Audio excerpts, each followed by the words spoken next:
Hello everyone, welcome to I exam base students. मेरा नाम है Kailash Tiwari, ex AFO Union Bank of India. So दोस्तों, आज हम अपनी इस वीडियो में बात करेंगे ग्रोथ इन एग्रीकल्चर की। तो ग्रोथ को कैसे मेजर किया जाता है या ग्रोथ किन किन पैरामीटर पे है, ये हम देखेंगे। एक क्वेश्चन हो सकता है कि आज इस ग्रोथ पे क्यों बात कर रहे हैं हम बेसिकली। सो आप सभी को पता है कि इकोनॉमिक सर्वे जो लास्ट ईयर के लिए था 2022 एंड 23 के लिए, वो रिलीज हुआ। बेसिकली हमें पता चला कि 2022-23 में क्या प्रोग्रेस रही एग्रीकल्चर सेक्टर की। उसके साथ साथ जो 2023 और 24 आने वाला जो वित्तीय वर्ष है, उसके लिए बजट अनाउंस किया गया। हमने उसमें देखा कि गवर्नमेंट ने कैसे कैसे प्रोविजंस किए हैं स्पेसिफिकली एग्रीकल्चर सेक्टर में। इन दोनों को साथ में रख के थोड़ा सा हम देखेंगे कि हमारी क्या ग्रोथ है, क्या प्रोग्रेशंस है और क्या इंडिया की पोजीशन है अगर हम बात करते हैं एग्रीकल्चर के एज अ कंटेक्स्ट में। तो बेसिकली आज की ये वीडियो डेटा फॉर्म में होने वाली है। मैं ये तो नहीं कहूंगा कि ये बहुत यूजफुल रहेगी आपके एग्जामिनेशन के लिए, क्योंकि आपके एग्जामिनेशन के अकॉर्डिंग डेटा चेंज हो सकता है। आप सभी को पता है एग्रीकल्चर में डेटा बहुत वोलेटाइल रहता है। सो ये सारे ग्राफ्स के थ्रू हम समझेंगे एक बार बेसिकली कि इनके थ्रू हम समझते क्या है।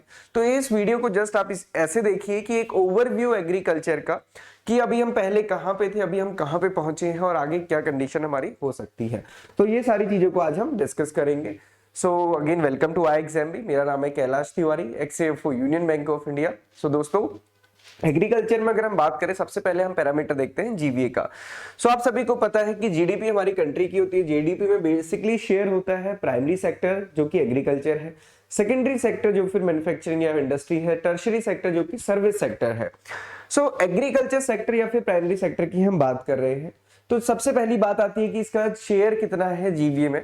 सो लास्ट ईयर के अकॉर्डिंग हमें पता था 18.8 है, बट इस बार इकोनॉमिक सर्वे में ऐसा कोई कंक्रीट डेटा हमें नहीं मिला, रादर हमें ग्रोथ का फिगर इसमें देखने को मिला है। सो बेसिकली आप ये देख सकते हैं कि जो अभी इकोनॉमिक सर्वे के अकॉर्डिंग है, जो हमारी एग्रीकल्चर में ग्रोथ है, पर्टिकुलरली एग्रीकल्चर सेक्टर में, तो अगर आप ये देखेंगे 2014-15 से लेके ये 15 के बाद 16-17 में काफी इंक्रीज था, और अभी कोविड के टाइम पे थोड़ा सा डिक्रीज हमने देखा था 5.5 से 3.3, और अभी ये 3, और अभी जो फर्स्ट एडवांस एस्टिमेट आए हैं उसके अकॉर्डिंग ये 3.5 है। तो अगेन ये कहीं ना कहीं यहाँ पे लाई करेगी फॉर द ईयर 2022 एंड 23। तो बेसिकली कहने का क्या मतलब है कि अभी जो हमारी ग्रोथ है वो लास्ट ईयर 3 रही थी और अभी ये 3.5 की उम्मीद होने वाली है। अब इन सारी चीजों से हम समझते क्या है, बेसिकली हम ये समझते हैं कि हमारी जो एग्रीकल्चर सेक्टर है उसमें कितना एम्प्लॉयमेंट बेस है, उसमें कितना कैपिटल का इन्फ्यूजन है या फिर उसमें कितना इन्वेस्टमेंट चल रहा है और उसके आगे ग्रोथ के क्या प्रोस्पेक्ट है। सो बेसिकली ये रही थी ग्रोथ की बात। तो आप ये ध्यान रख सकते हैं कि जो हमारा ग्रोथ का परसेंटेज है एग्रीकल्चर में वो 3.5 है। अब ये ग्रोथ के फिगर के लिए कौन से इंपॉर्टेंट फैक्टर्स होते हैं, तो सबसे बड़ा फैक्टर तो आपको पता ही है कि इन्वेस्टमेंट है। इन्वेस्टमेंट आता कैसे है एग्रीकल्चर में? गवर्नमेंट इन्फ्यूज करती है कैपिटल। गवर्नमेंट कैसे करती है? Through the government schemes. जैसे कि आपको बेसिकली एक एग्जांपल पता है कि एग्रीकल्चर इंफ्रास्ट्रक्चर फंड एक स्कीम है, एग्री इंफ्रास्ट्रक्चर फंड। इसमें गवर्नमेंट ऑफ इंडिया ने 1 लाख करोड़ रुपीस का कॉर्पस बनाया है फॉर द 13 इयर्स। ये स्कीम लॉन्च की गई है, 2020 में लॉन्च की गई। तो एक तरीके से ये क्या है? इन्वेस्टमेंट। अब ये क्या है? ये पब्लिक इन्वेस्टमेंट है जो कि गवर्नमेंट ने किया है। इसको अगर आप देखेंगे, नीचे का पार्ट है ये पूरा का पूरा ब्लू में, ये पूरा का पूरा पब्लिक है। तो पब्लिक का आप देखेंगे तो नॉर्मल मोर और लेस सेम रहता है। प्राइवेट इन्वेस्टमेंट की बात करें तो पहले ये थोड़ा सा इंक्रीज था, फिर डिक्रीज हुआ, एंड अभी आप देखेंगे पिछले 2-3 साल से इसमें काफी एक ग्रोथ देखने को मिली है, या फिर हम कह सकते हैं कि अनप्रेसिडेंटेड ग्रोथ है। अनप्रेसिडेंटेड ग्रोथ आने का रीजन क्या है, यहां पे थोड़ा सा समझना होगा कि पहले जो गवर्नमेंट की स्कीम थी वो बेसिकली इनपुट रिलेटेड या फिर प्रोडक्शन बढ़ाने से रिलेटेड थी। अभी आप 2-3 साल में देखेंगे कि 2019-20 के बाद से जो गवर्नमेंट स्कीम्स लेके आई हैं, गवर्नमेंट का जो फोकस है वो है इंफ्रास्ट्रक्चर डेवलपमेंट में। अब जो ये इंफ्रास्ट्रक्चर डेवलपमेंट है, ये ऐसा नहीं कि गवर्नमेंट इंफ्रास्ट्रक्चर बना के देगी और फार्मर्स यूज करेंगे। गवर्नमेंट चाहती है कि फार्मर खुद से इंफ्रास्ट्रक्चर बनाए, एसएचजीज बनाए, एफपीओस बनाए, कंपनीज के थ्रू बनाए, जैसे भी करना चाहते हैं, बेसिकली इंफ्रास्ट्रक्चर डेवलपमेंट हो सके। अब इसके लिए अगर आप स्कीम्स देखेंगे तो एग्रीकल्चर इंफ्रास्ट्रक्चर फंड एग्रीकल्चर में है, animal husbandry infrastructure fund, dairy infrastructure development fund, fisheries infrastructure development fund, इसके साथ साथ प्रधानमंत्री मत्स्य संपदा योजना। सो बेसिकली इन सब में इंफ्रास्ट्रक्चर डेवलपमेंट की बात कही गई है।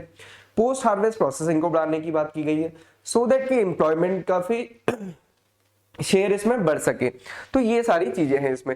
अब ऐसा नहीं है कि ये स्कीम्स केवल गवर्नमेंट ऑफ इंडिया के, या फिर गवर्नमेंट ऑफ इंडिया अगर दे रही है तो केवल कुछ ही फार्मर्स को देगी। तो बेसिकली प्राइवेट, पब्लिक या फिर जो प्राइवेट एंटिटीज भी हैं वो भी इसमें पार्टिसिपेट कर सकती हैं। ओवरऑल मिला के हम देखेंगे तो इन्वेस्टमेंट इंक्रीज हो रहा है। Then record production of food grain, तो ये फूड गेन प्रोडक्शन में तो हमारा रिकॉर्ड प्रोडक्शन है ही अभी तक, अगर आप देखेंगे ये इंक्रीजिंग ट्रेंड में ही रहा है। 315.7 million tonne according to the last advance estimate, fourth advance estimate of the last year 2021 and 22 का ये फिगर हमारे पास रहा है। एक चीज इसमें देखेंगे कि ये थोड़ा सा इंक्रीज और होता है, ये डिक्रीज इसलिए हुआ 4 मिलियन टन के इर्द गिर्द हम इसको कह सकते हैं, क्योंकि आपने देखा था लास्ट ईयर मार्च और अप्रैल में हीट वेव होने की वजह से हमारा जो वीट का प्रोडक्शन था वो कम हुआ था, जिसकी वजह से आगे फिर गवर्नमेंट ने आपने देखा था कि मई के मंथ में जो वीट एक्सपोर्ट है उस पर बैन कर दिया गया था। तो ये बेसिकली प्रेजेंट फिगर है, अदरवाइज ये 320 तक होता है अकॉर्डिंग टू द जो पहले टारगेट सेट किए गए थे। देन एमएसपी है मिनिमम सपोर्ट प्राइस, ये इंश्योर करता है remunerative returns over the cost of production to the farmers, so that कि फार्मर्स को एटलीस्ट 1.5 टाइम्स ऑफ जो हम कहते हैं ना एवरेज कॉस्ट ऑफ प्रोडक्शन है उसका 1.5 टाइम्स हायर मिले, सो दैट कि वो आगे कुछ कर सके। तो बेसिकली गवर्नमेंट हर साल ये सेट करती है। A2+FL एक मेथड है एमएसपी की कॉस्ट को कैलकुलेट करने की, 3 मेथड है बेसिकली, एक A2 मेथड है, एक A2+FL मेथड है और एक C2 मेथड है। A2+FL मेथड से इसको कैलकुलेट किया जाता है। कमेंट बॉक्स में मुझे बताइएगा कि A2+FL का क्या मतलब है, FL क्या चीज यहाँ पे है। देन उसके बाद अगर हम देखें कि एग्रीकल्चर क्रेडिट की ग्रोथ, तो यहाँ पे हमें काफी इंपॉर्टेंट चीजें देखने के लिए मिली है। सो बेसिकली ये ग्रोथ रेट रहा है 8.5 लाख करोड़ रुपीस 2014-15 में हुआ करता था।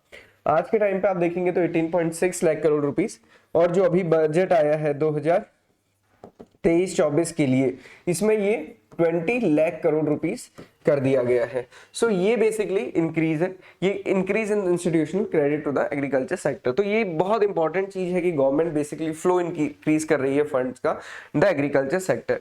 इसके अलावा एक ये इंपॉर्टेंट चीज है देखने का कि जो एग्रीकल्चर का जीवीए है, अभी हमने टोटल एग्रीकल्चर जीवीए की बात की थी, अब एग्रीकल्चर में अगर हम देखें कंट्रीब्यूशन, तो एग्रीकल्चर को एज अ होल अगर हम मानते हैं तो उसमें बेसिकली आपको पता है 4 कंपोनेंट है, क्रॉप्स जिसको हम एग्रीकल्चर कह सकते हैं, दूसरा है लाइव स्टॉक, तीसरा फॉरेस्ट्री एंड फोर्थ है फिशरीज। तो इन चारों से मिलकर एग्रीकल्चर ब्रॉडली बनता है।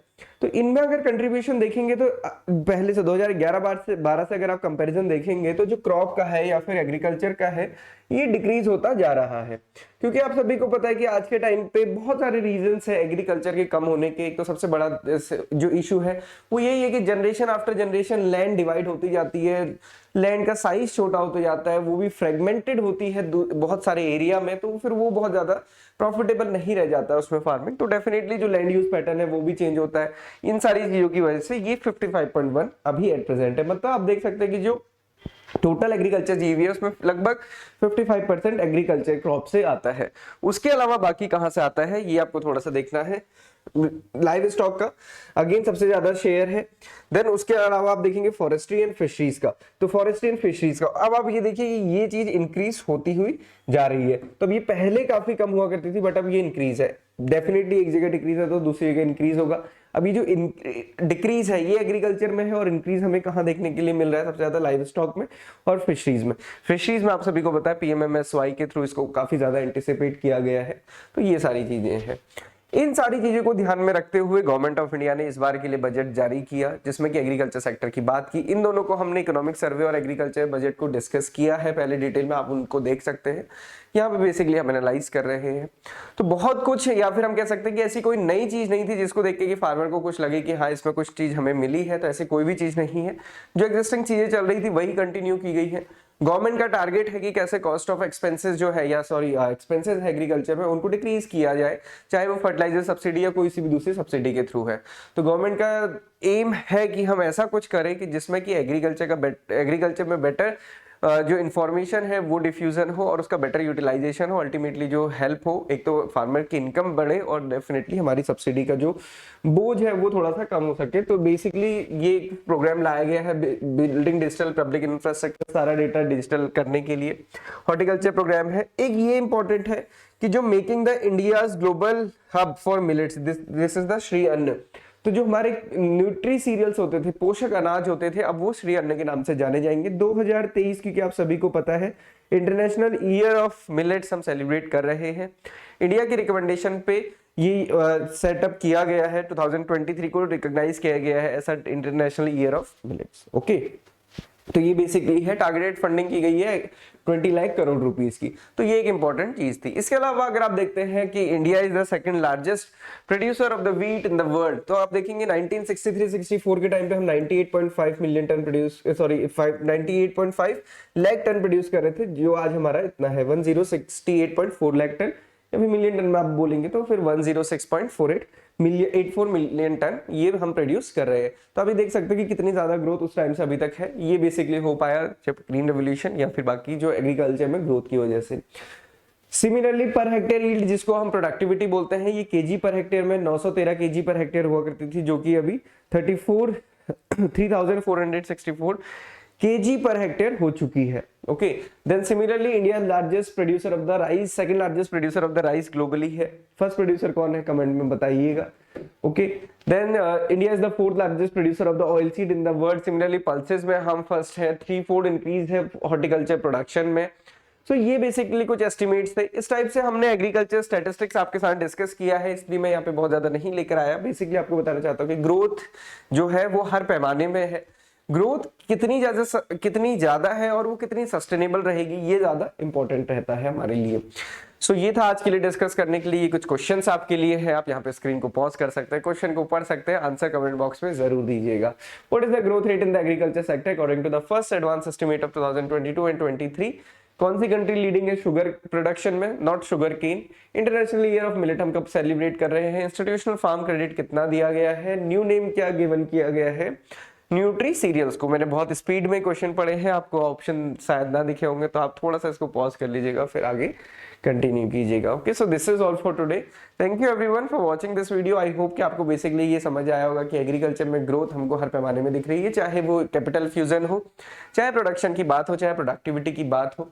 बहुत सारे पैरामीटर्स इसमें रहते हैं। हम अपने टेलीग्राम चैनल पे बार बार ऐसी चीजें शेयर करते हैं जिसको सोच आप सके, जिसमें थोड़ा मंथन हो सके, चिंतन हो सके, क्योंकि ये ऐसा कोई छोटा टॉपिक नहीं है कि जिसको हम 5 या 10 मिनट में समेट दें।